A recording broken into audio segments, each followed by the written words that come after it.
हामीले तल्ला कक्षादेखि नै वर्णमालाका किताबहरूमा पढ्दै आएको स्वर वर्ण र व्यञ्जन वर्णका बीचमा के फरक छ र स्वर वर्ण र व्यञ्जन वर्णलाई पनि लेख्य वर्ण र कथ्य वर्ण भनेर छुट्याइएको हुन्छ, के आधारमा छुट्याइएका होलान् भन्ने सन्दर्भमा चाहिँ हामी चर्चा गर्दैछौँ। सामान्यतया स्वर वर्ण भन्ने बित्तिकै श्वास प्रश्वासमा कुनै पनि बाधा अडचन उत्पन्न नभइकन उच्चारित हुने वर्ण हुन्। स्वर वर्ण आफै वा स्वतन्त्र रूपमा उच्चारण हुन सक्छ, यसले अर्को वर्णको सहायता लिँदैन। स्वर वर्ण बढी श्रवणीय पनि हुन्छ र स्वर वर्ण आक्षरिक प्रकृतिको हुन्छ, यसले एक्लैले अक्षर निर्माण गर्न सक्दछ र व्यञ्जन वर्णलाई पनि यसले सँगै लिएर अक्षर बनाउँदछ भने व्यञ्जन वर्ण भन्नाले श्वास प्रश्वासमा कतै न कतै बाधा उत्पन्न भएर उच्चारित हुने वर्ण हुन्। व्यञ्जन वर्ण एक्लै वा स्वतन्त्र रूपमा उच्चारित हुन सक्दैन, यसले स्वर वर्णको सहायता लिनुपर्ने हुन्छ र व्यञ्जन वर्ण एक्लैले अक्षर पनि निर्माण गर्न सक्दैन, त्यसैले यसलाई अनाक्षरिक वर्ण पनि भन्ने गरिन्छ। व्यञ्जन वर्ण स्वर वर्णको तुलनामा कम श्रवणीय पनि हुन्छ।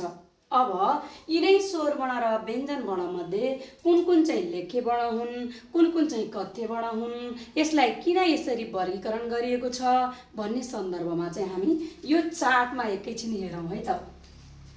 सामान्यतया स्वर वर्ण हामीले पढ्दै आएको तल्ला कक्षादेखि नै 13 वटा स्वर वर्णहरू अ आ इ ई उ ऊ ऋ ए ऐ ओ औ अम अह यो 13 वटा स्वर वर्ण छ। यसलाई चाहिँ हामी लेख्य वर्ण भन्छौँ। यो भाषाको वर्णमालामा भएका वर्णहरू हुन्। यी नेपाली भाषामा लेख्य रूपमा चाहिँ आउने 13 वटा स्वर वर्ण हुन्, त्यसैले हामी यसलाई लेख्य स्वर वर्ण भन्दछौँ भने यही लेख्य स्वर वर्ण मध्ये अब यहाँ कथ्य स्वर वर्ण भनेर चाहिँ हामीले जम्मा 6 वटा स्वर वर्णलाई देख्न सक्छौँ। अ आ इ उ ए र ओ यसरी 6 वटा कथ्य स्वर वर्ण छ। कथ्य स्वर वर्ण भन्ने बित्तिकै उच्चारणमा अर्थ भेदक भएर आउने वर्णहरू हुन्, उच्चारणमा आउने वर्णहरू हुन्। अब यहाँबाट यति 13 वटा मध्येबाट जम्मा 6 वटा स्वर वर्णलाई मात्रै कथ्य स्वर वर्णका रूपमा लिनुका कारण के होला त भन्ने सन्दर्भमा हामीले हेर्नु पर्दा यहाँ इ र इ यो 2 वटा इ को उच्चारण एउटै हुन्छ, त्यसैले एउटा ह्रस्व इ लिइसकेपछि यो दीर्घ इ आवश्यक परेन। त्यसैगरी उ ह्रस्व उ र दीर्घ उ को उच्चारण एउटै हुन्छ, यसमा भिन्नता आउँदैन। त्यसैले एउटा ह्रस्व उ राखेर दीर्घ उ चाहिँ हामीले हटाउँछौँ। अनि त्यस्तै गरेर यो रि छ, रि को उच्चारण चाहिँ रि वर्ण नेपाली भाषामा व्यञ्जन वर्ण रि का रूपमा आउँछ। त्यो भनेको र मा इ स्वर वर्ण जोडिएर रि हुन्छ, त्यसैले यसलाई स्वर वर्ण कथ्य स्वर वर्णबाट हटाइएको छ। यसलाई हामी व्यञ्जन वर्ण रि का रूपमा चाहिँ प्रयोग गर्न सक्छौँ उच्चारणमा। यसैगरी ऐ, यो ऐ भन्ने स्वर वर्ण चाहिँ अ इ यो 2 अक्षरका रूपमा आउँछ, 2 स्वरको रूपमा आउँछ, त्यसैले यसलाई पनि ऐलाई पनि हटाइएको छ। यो अ र इ मिलेर ऐ हुने हुँदा यो 2 स्वर वर्णका रूपमा देखिन्छ। त्यसैगरी औ पनि 2 स्वर वर्णका रूपमा देखिन्छ, अ र उ मिलेर बनेको। अम पनि अ र म मिलेर बनेको, अ र म मिलेर अम बनेको हुन्छ। यो मिश्रित व्यञ्जन वर्ण स्वर वर्णमा व्यञ्जन वर्ण मिश्रित भएर उच्चारण भएको छ। यसैगरी अह पनि अ र ह मिलेर मिश्रित व्यञ्जन वर्णका रूपमा रहेको हुनाले यहाँबाट चाहिँ यो इलाई यो उलाई रि ऐ औ अम अहलाई चाहिँ यो कथ्य स्वर वर्णबाट चाहिँ हटाइएको छ र यो भाषा वैज्ञानिक दृष्टिकोणले हेर्दा र नेपाली भाषामा उच्चारण व्यतिरेकका दृष्टिकोणले हेर्दा चाहिँ यी 6 वटा वर्णहरू मात्रै कथ्य स्वर वर्णभित्र पर्दछन्, यसरी बुझ्नुपर्ने हुन्छ। अब त्यसैगरी व्यञ्जन वर्ण भन्ने बित्तिकै हामीले कदेखि ज्ञसम्मका वर्णहरूलाई चिन्दछौँ। यी व्यञ्जन वर्ण हुन्। स्वर वर्ण चाहिँ अदेखि अहसम्मको भयो र लेख्य व्यञ्जन वर्णभित्र चाहिँ हाम्रा 36 वटा व्यञ्जन वर्ण पर्छन्। क देखि ज्ञसम्मका वर्णहरू चाहिँ मैले यहाँ लेखेकी छु।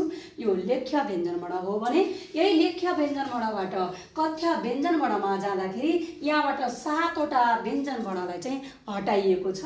कुन कुनलाई हटाइयो भन्दा एउटा यलाई, अर्को अणलाई, त्यसै गरी अर्को छ यो सलाई, अनि यो मूर्धन्य स र तालव्य सलाई हटाइयो।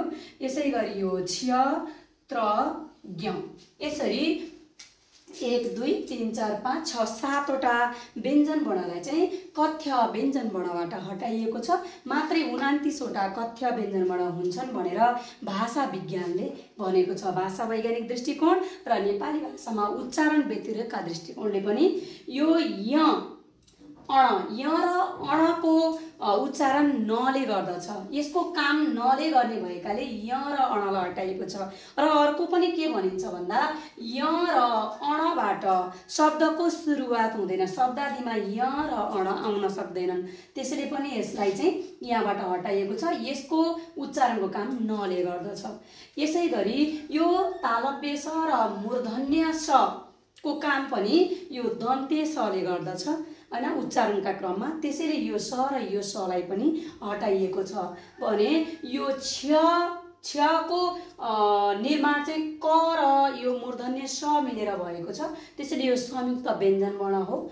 त्र पनि त अनि र मिलेर बनेको छ, त्यसैले यो पनि संयुक्त व्यञ्जन वर्ण हो भने ज्ञ पनि ज र य को मेलबाट बनेको छ। त्यसैले यो पनि संयुक्त व्यञ्जन वर्ण भएको हुनाले यिनीहरू